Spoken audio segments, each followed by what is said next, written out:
Hi, Marty. Welcome. It is nice to talk to you about what we're doing here with Day One. How are you today? Good, thanks. How about you? All right, thanks. So, we had met before this. Of course, you had been involved with first it was the Davis Phinney, I believe, the ambassadors, right? Yes, And then were you also involved with the Yes and Exercise clinical trial? I think I was, yes. Right. So we had done some things together. So you've particularly been exposed to improvisation. Absolutely, yes. Right. And so that was a part of this, but it was different, right? I mean, I see here in your note, when you heard about the class, you initially thought, oh, good, another improv class, right? Right, right. It was very different from the other things I had participated in. Yeah, Very good. Yeah. And we'll expand on that as we go forward. So, you see the first session of this and you meet the mentors, right? From recognizing you're the second cohort. What was your initial thought and feeling seeing what they had been through and now what you were involved in, which was, like you said, more than an improv class? I actually missed the first meeting because I had another thing I had to do that day, so I missed that. I watched the video though, You and saw it. That's right. yeah, I saw Okay. it. I didn't Yeah. really participate, so it was interesting to hear their take on what was going to be coming forward for us. Right. And you think of the hero's journey because you saw it in that first concept, and watching it as a video, as it were. What were your initial thoughts about here's the hero's journey and how does this apply to Parkinson's? Well, I was skeptical. I didn't really know how things were going to roll out, and I didn't know how Star Wars was going to fit into the whole thing. And so I trusted that it would all come together at some point. So, and it did. Right. Right. So it sounds like, I mean, early here, like part of this, there was a trust in our work together to where you're like, well, I'll go on the journey with Robert because I've had good experiences previously. Exactly. Okay. Exactly. Well, I appreciate you doing that. I know that, this is, and I get that feedback from some, this is a bit of a leap, right? This Yeah. idea. Let me ask you broadly before we go further, just to say the idea of storytelling when it comes to Parkinson's and how it benefits the community, both in letting people know who don't know about it and in helping people with feel better and manage better the disease. Can you see the benefit of storytelling as a modality to help with Parkinson's? Absolutely. Okay. Yes. I do that almost daily with help because I mentor and help a lot of people with Parkinson's in my different roles. And I tell my story over and over and over again. And it really helps them to feel like they're not alone, gives them a little bit of hope, and helps them to develop their own plan on their journey with Parkinson's. And that's good to note that. Why don't we clarify that a little? What has been your work as a mentor and what kind of work do you do within the Parkinson's community? I'm an ambassador for the Davis Phinney Foundation, and my last name is Acevedo. So it was always the very first ambassador that showed up on their website. So I got a lot of contacts through the foundation where people were just asking questions, wanted support, that type of thing. And then locally, and with the Parkinson's Association of San Diego, I'm the president of the board of directors. So I also have a lot of contact with people here, and we've developed a mentor program as well. So I'm pretty busy mentoring and talking to people, teaching Good Start programs for newly diagnosed people. So I'm in front. That's come my purpose, basically, is to help people with Parkinson's adjust to their diagnosis and find their best life on their journey.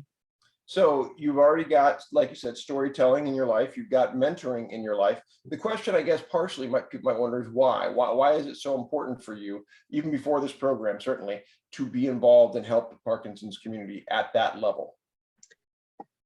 That's who I am. My personality is that of a nurturer. That's what my career was about in many ways. And I And wanted your to career was what? I'm sorry, again. I am a registered dietitian and I worked in healthcare. I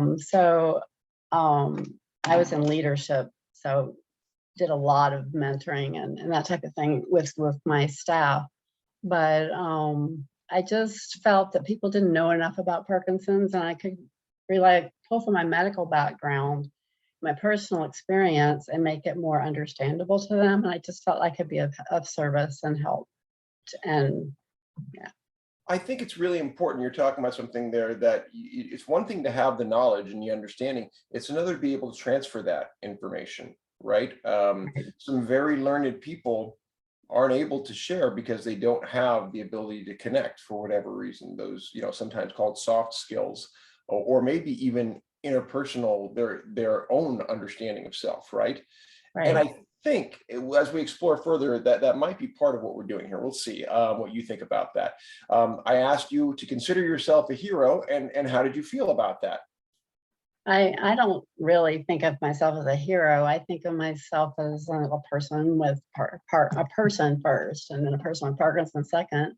And I happen to have the ability to help people deal with their diagnosis and their lives. Yeah. Right. So when it comes to storytelling, and let's take the Star Wars example, Luke in his ordinary world, much like you in your ordinary world, didn't consider himself a hero, right? He's a farm boy, wanted to fly planes. You are a person with Parkinson's, a registered dietitian who wants to help people with Parkinson's. As we begin to go on the journey, let's say we step forward into, refusal of the call and those types of things, and you begin to be challenged perhaps about your personal narrative. Does something change or transform? Because you've been telling your story, but I certainly experienced in your writing, you seem to be challenged by some of the things that were coming up. Maybe you could talk about that. Yeah, I really went through a lot of soul searching during the process of the classes. And it was very helpful to me because I was starting to question if what I was doing was helpful, if it was of benefit to anyone really, and was I doing the right thing with how I interacted with people. And there were some major challenges with people that I was close to, and a lot of drama that I needed to work through. So fortunately, my writing and the classes coincided with a month-long road trip, and I was able to remove myself from my normal life and not be available by cell phone on occasion, and not be the person with Parkinson's so much, but just be me. Then, because my family doesn't think of me as a person with Parkinson's, they think of me as their sister or whatever. So I was able to step back and think about what I really wanted to do. And I realized by the end that I needed to find my own best life and live that, and everything else would follow. And to go back to my beginning of my mentoring and helping people was just to listen, not try to fix things, let them guide them gently to fix the things that they needed to themselves. Yeah. So empowerment, and like you said, that seems to start with really good listening skills. Do you see where any of the work we were doing with improv with this could help remind you, or perhaps edify those listening skills? I think I really like the game we play, What's Not Wrong with Your Life. Yeah. That one really helps people switch around from being negative and oh, woe is me, into realizing that there's an awful lot good with their life. Yeah. And that they should focus on that. That one is very helpful to me, I think. Yeah, we talk about gratitude, right? Mhm. In that space, and that can be, for people who are in a pain cycle or an isolation cycle, a difficult thing to access. So for you as a leader, what do you do in those situations? Have you employed that game with any of the people you've been leading or mentoring, or what else might you do to show them or help them see perhaps the positive sides that exist versus the pain and the isolation they may be feeling?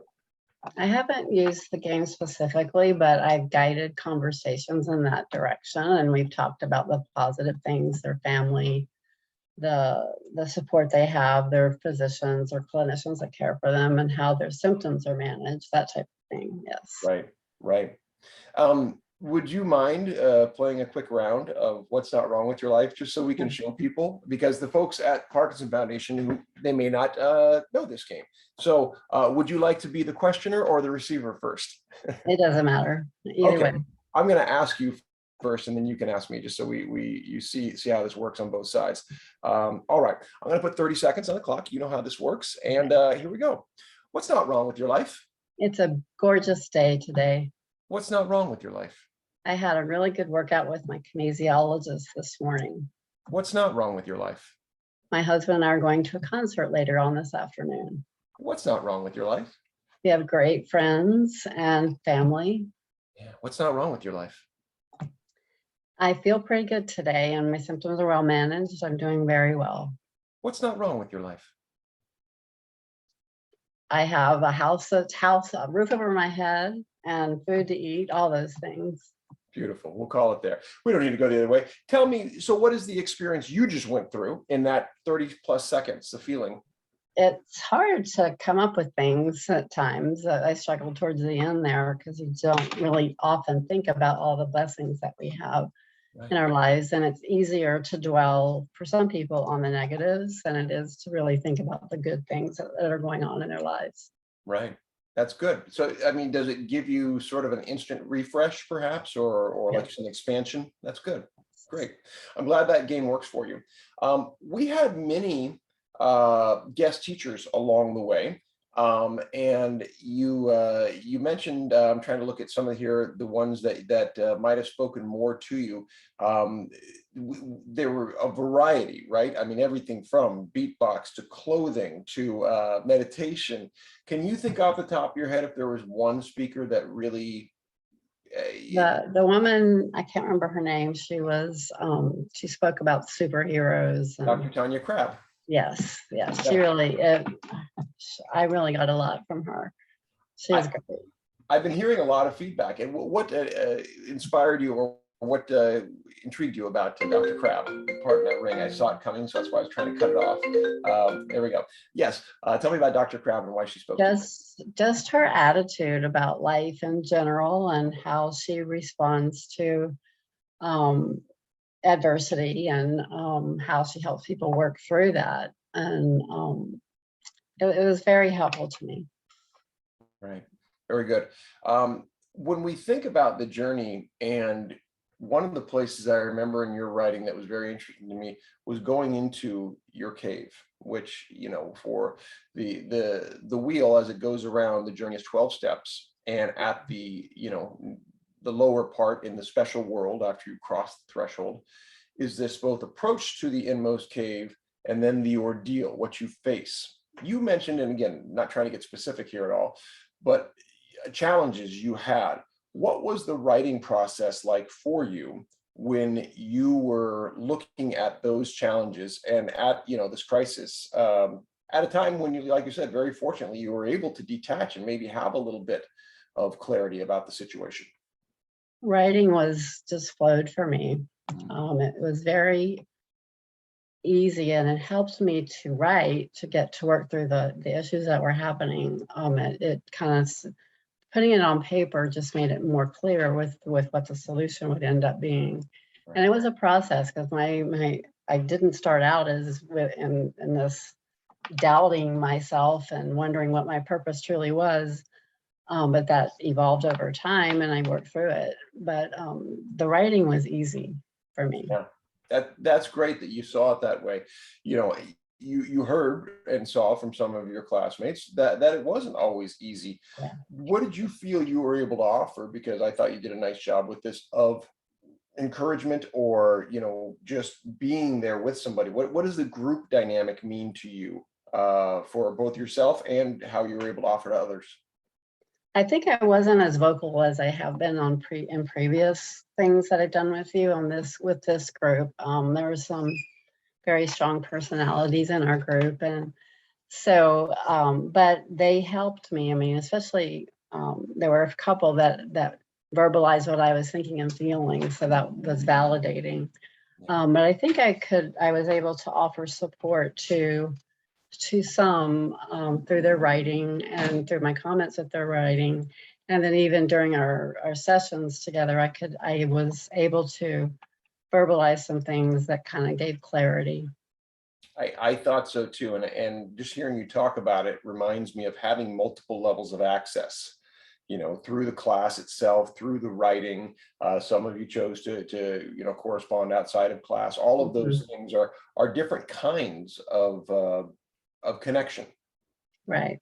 And like you said, you had your own personal things that maybe pulled you further away from this. I would say at the same time, at least from my perspective, you were still a very valuable contributor, because for some people, as I mentioned, the writing side was difficult. And you led with your writing, showing people maybe who couldn't on a weekly basis. For some people, it just wasn't flowing at all. Okay, here's another perspective. Is that, I mean, could you see that? I didn't know if you looked at other people's writings or heard me comment that, because I'm gently encouraging people to contribute. Right. You were a valuable contributor in that way, even if you weren't as verbal in the actual classes. Yeah, I think that's helpful. Yeah. I think I allowed myself to be vulnerable, and that was maybe a sticking point for some of the others in the group. They didn't want to open up to expose themselves. So for some reason, these sessions connected with me on a level that I felt very, very safe and very able to, just completely strip myself down and be totally vulnerable.